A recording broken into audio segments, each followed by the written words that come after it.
एका घरामध्ये एक महिला तिच्या लेकरांना घेऊन झोपलेली असते। त्यामध्ये तिचे 3 मुलं असतात तर 2 या मुली असतात। एक मुलगी ही 15 वर्षाची असते, दुसरी मुलगी ही 13 वर्षाची असते आणि ती महिला अशा पद्धतीने तिच्या मुलांना घेऊन त्या रूममध्ये झोपलेली असते। पण अचानक मध्यरात्री त्या ठिकाणी काही दरोडेखोर येतात आणि दरोडेखोर येऊन त्या महिलेला चाकूचा धाक दाखवतात आणि त्या मुली ज्या आहेत त्यांना सुद्धा चाकूचा धाक दाखवतात आणि त्या मुलींवर हे 4 जण जबरदस्ती करतात। जोपर्यंत त्यांचं मन भरत नाही तोपर्यंत बारी-बारीनं या 2ही मुलींना सोडत नाहीत, त्यांच्यासोबत अत्याचार करतात आणि त्यांचं मन भरल्यानंतर त्या 2ही मुलींबरोबर ते धक्कादायक कृत्य करतात आणि त्यांना जहरीला औषध पाजून त्या ठिकाणी सोडून देतात। जेव्हा सकाळ होते त्या मुली या मरण्या अवस्थेमध्ये असतात। ती महिला आरडाओरड करते, त्या 2 तरुणींना घेऊन मुलींना घेऊन दवाखान्यात जाते, पण दवाखान्यात गेल्यानंतर डॉक्टर त्यांना मृत घोषित करतात आणि जेव्हा या संपूर्ण प्रकरणाची माहिती पोलिसांना समजते, पोलीस घटनास्थळी येतात, तेव्हा ती जी त्या मुलींची आई आहे ती म्हणते की माझ्या मुलीचा मृत्यू या दोघींचं निधन साप चावल्यामुळे झालंय आणि म्हणूनच पोलिसांनी या संपूर्ण घटनेचा उलगडा केला। का सांगितलं होतं त्या महिलेनं साप चावलाय म्हणून? का तिनं आरोपीचे सांगितले नव्हते नावं? काय आहे संपूर्ण प्रकरण आणि कुठं घडली आहे घटना, हे आपण अगदी सविस्तरपणे जाणून घेणार आहोत। पण जर तुम्ही अजूनही आपलं चॅनल सबस्क्राईब केलं नसेल तर लगेचच करून घ्या आणि बाजूला असणाऱ्या बेल नोटिफिकेशनला सुद्धा ऑन करायला विसरू नका। आता ही जी संपूर्ण घटना आहे ती आहे राष्ट्रीय राजधानी दिल्ली जवळ असणारं एक शहर आहे आणि ते आहे सोनीपत। सोनीपत हे हरियाणा आणि दिल्लीच्या बॉर्डरवर आहे आणि सोनीपतमधील जे कुंडली पोलीस स्टेशन आहे त्याच कुंडली पोलीस स्टेशनच्या परिसरामध्ये घडलेली ही संपूर्ण घटना आहे। आणि या परिसरामध्ये राहणारी एक महिला आहे आणि त्या महिलेला 2 मुली आहेत, एक आहे 13 वर्षाची, दुसरी आहे 15 वर्षाची आणि तिला अजून 3 छोटी मुलं सुद्धा आहेत। अशा मुलांना ती सोबत घेऊन या रूममध्ये या घरामध्ये झोपली होती आणि तारीख होती 6 ऑगस्ट 2021ची संध्याकाळी 11:30 वाजताची। संध्याकाळी 11:30 वाजता त्या घरामध्ये 4 दरोडेखोर घुसतात आणि ते त्या महिलेला चाकूचा धाक दाखवतात आणि चाकूचा धाक दाखवल्यामुळे ती महिला उठते आणि वरडते। मग ती वरडली असतानाच तिची जी मोठी मुलगी आहे 15 वर्षाची ती सुद्धा उठून उभा राहते। तर मग दुसरा जो डाकू आहे, दुसरा जो दरोडेखोर आहे तो त्या मुलीला पकडतो आणि तिचे कपडे काढू लागतो आणि तिचा आवाज ऐकून तिच्याच बाजूला झोपलेली दुसरी मुलगी होती त्या मुलीला सुद्धा पकडतात आणि हे जे 4 जण आहेत दरोडेखोर ते 4ही दरोडेखोर त्या महिलेच्या 2 तरुणीवर जबरदस्ती करतात, त्यांच्यासोबत नको ते कृत्य करतात।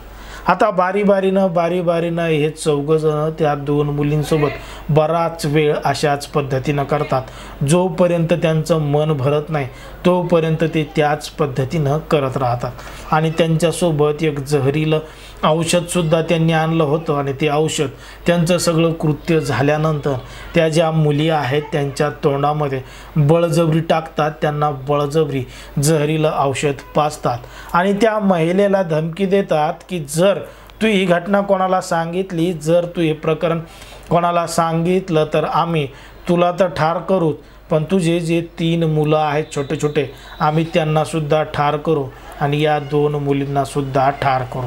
आता या 2 मुलींना तर त्यांनी जहर पाजलेलंच होतं, त्या महिलेला धमकी दिली होती आणि तिथून ते पसार झाले होते। आता ती जी महिला आहे ती महिला या शहरामध्ये या ठिकाणी नवीनच होती, तिला दवाखाना कुठे काय कुठे काही गोष्टी माहीत नव्हत्या, पण ती त्याच वेळी त्या मुलींना समजून सांगत होती की तुम्ही ते औषध तुमच्या पोटात गेलंय का, काय गेलंय का, पण थोड्या पानका प्रमाणात होईना ते औषध त्यांच्या पोटामध्ये गेलं होतं। त्यांनी जरी बळजबरी पाजलं होतं, यांनी न पिता ते थुंकण्याचा प्रयत्न केला पण काही अंश त्यांच्या पोटामध्ये गेलं होतं। म्हणून जेव्हा मध्यरात्र झाली तेव्हा त्यांच्या पोटामध्ये अचानक दुखू लागलं आणि त्या 2ही मुली आरडू लागल्या, ओरडू लागल्या। मग तरीसुद्धा त्या आईनं त्यांना शांत राहण्याचा सल्ला दिला की सकाळ झाली की आपण दवाखान्यात जाऊ, शांत राहा, काय होत नाही। पण त्यांना ती गोष्ट सहन झाली नाही आणि त्या आरडू लागल्या, ओरडू लागल्या.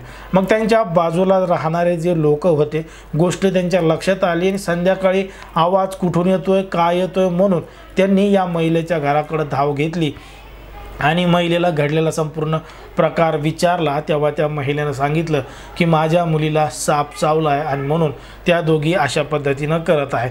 मग त्या लोकांनी तात्काळ या महिलेची मदत केली. तिच्या दोनही मुलींना घेऊन जवळच्या एका दवाखान्यामध्ये नेलं, दवाखान्यामध्ये ॲडमिट केलं. आता ॲडमिट करूपर्यंत बराच उशीर झालेला होता आणि त्या दोघी मुलींवर उपचार सुरू असतानाच त्यांचा मृत्यू झाला. दोघींचंही निधन झालं. जेव्हा त्या महिलेकडे विचारण्यात आलं की नेमकं काय झालं, तर तिनं सांगितलं होतं डॉक्टरांना की त्यांना साप चावलाय म्हणून. आणि त्या ठिकाणी त्या महिलेसोबत जे लोक आले होते त्या लोकांनी सुद्धा साप चावलाय म्हणूनच डॉक्टरांना सांगितलं होतं. पण जेव्हा डॉक्टरांनी सगळी काही तपासणी केली, ते मृतदेह पोस्टमॉर्टमसाठी पाठवले. पोस्टमॉर्टमचा रिपोर्ट आला. या सगळ्या गोष्टीला 48 तास उलटून गेले होते आणि 48 तासानंतर रिपोर्ट आल्यानंतर त्यामधून समजलं की ते ज्या दोन मुली आहेत त्यांच्यावर सामूहिक जबरदस्ती झाली आहे. एका ग्रुपनं, एका गटानं त्यांच्यासोबत अशा पद्धतीचं कृत्य केलेलं आहे. आणि हे सगळं डॉक्टरांना समजताच त्यांनी तात्काळ या घटनेची माहिती कुंडली पोलीस स्टेशनचे जे पोलीस आहेत, SHO आहेत रवी कुमार यांना कळवलं आणि रवी कुमार हे घटनास्थळी तात्काळ गेले. आणि घटनास्थळी गेल्यानंतर डॉक्टरांना संपूर्ण प्रकार विचारला. डॉक्टरांनी सांगितलं की ही महिला म्हणते साप चावले, पण साप चावल्याचे निशाण कुठंही नाहीत. त्या मुलींच्या शरीरामध्ये जहर आढळलेलं आहे, पण ते जहर एका औषधीचं आहे आणि ते औषध त्यांना पाजल्यामुळं त्यांचा मृत्यू झाला आहे. आणि त्यांच्यावर सामूहिक जबाबदारी, त्यांच्यावर सामूहिक जबरदस्तीसुद्धा झालेली आहे. पण ती महिला खोटं सांगते साप चावला आहे म्हणून. आता रवी कुमार हे SHO होते आणि ते त्या महिलेला विचारत होते, पण ती महिला पाहिजे तेवढा प्रतिसाद, पाहिजे त्या पद्धतीनं रवी कुमार यांना उत्तर देत नव्हती. मग रवी कुमार यांनी सब इन्स्पेक्टर उषा मलिक यांना पाठवलं आणि मग उषा मलिक ह्या त्या ठिकाणी आल्या आणि त्यांनी त्या महिलेला घडलेला संपूर्ण प्रकार विचारला. पण ती जी महिला होती ती खरं सांगायला तयारच नव्हती, कारण की ती मोठ्या प्रमाणात घाबरलेली होती.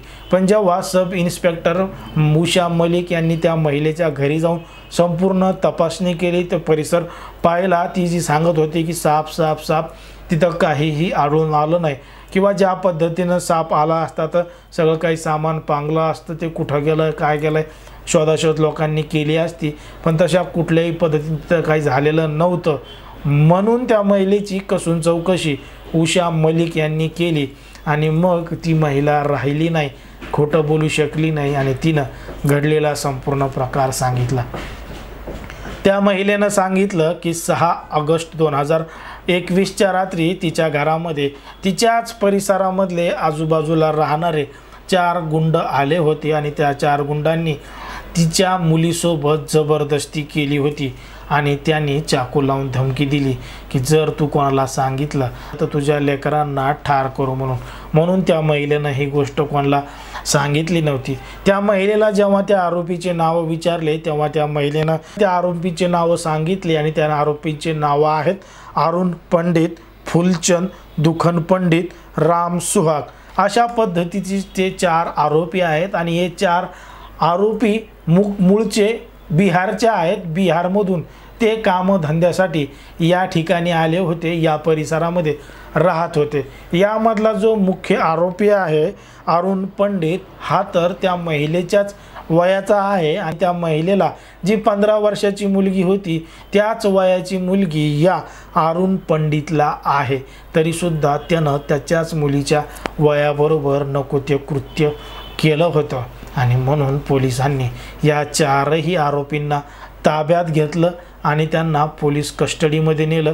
त्यांची चांगली कस्टडी केली. विविध स्वरूपाचे गुन्हे त्यांच्यावर दाखल केले. त्यांच्यावर गंभीर स्वरूपाचे गुन्हे दाखल करून त्यांना न्यायालयाकडे पाठवण्यात आलं. न्यायालयाने त्याच्यावर सुनावणी करत करत करत हा जो खटला आहे तो फास्ट ट्रॅक खटला चालवण्यात आला आणि ते जे आरोपी आहेत त्यांना 24 नोव्हेंबर 2023ला या 4ही आरोपींना फाशीची शिक्षा देण्यात आली आहे आणि त्यांना जोपर्यंत त्यांचा जीव जात नाही तोपर्यंत या आरोपींना फासावर लटकवा असं कोर्टाने सांगितलेलं आहे।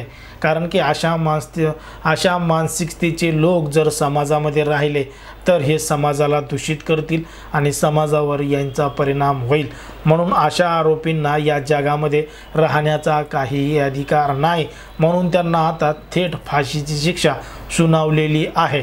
2021 मध्ये त्यांनी गुन्हा केला आणि 2023 मध्ये त्यांना फाशीची शिक्षा झाली आहे। पण आता प्रत्यक्षात त्यांना फाशी कधी देतात हेच पाहावं लागेल। जर आपण पाहिलं तर समाजामध्ये, देशामध्ये, राज्यामध्ये गुन्हेगारीचं प्रमाण कशा पद्धतीनं वाढत चाललंय, लोक कशा पद्धतीनं वागू लागलेत हे आपल्याला या संपूर्ण घटनेवरून लक्षात येतं। या संपूर्ण प्रकरणावर तुम्हाला काय वाटतं ते अगदी स्पष्टपणे कमेंटमध्ये सांगा आणि अशाच पद्धतीचे नवनवीन व्हिडिओ पाहण्यासाठी आपल्या चॅनलला लगेच सबस्क्राईब करून घ्या।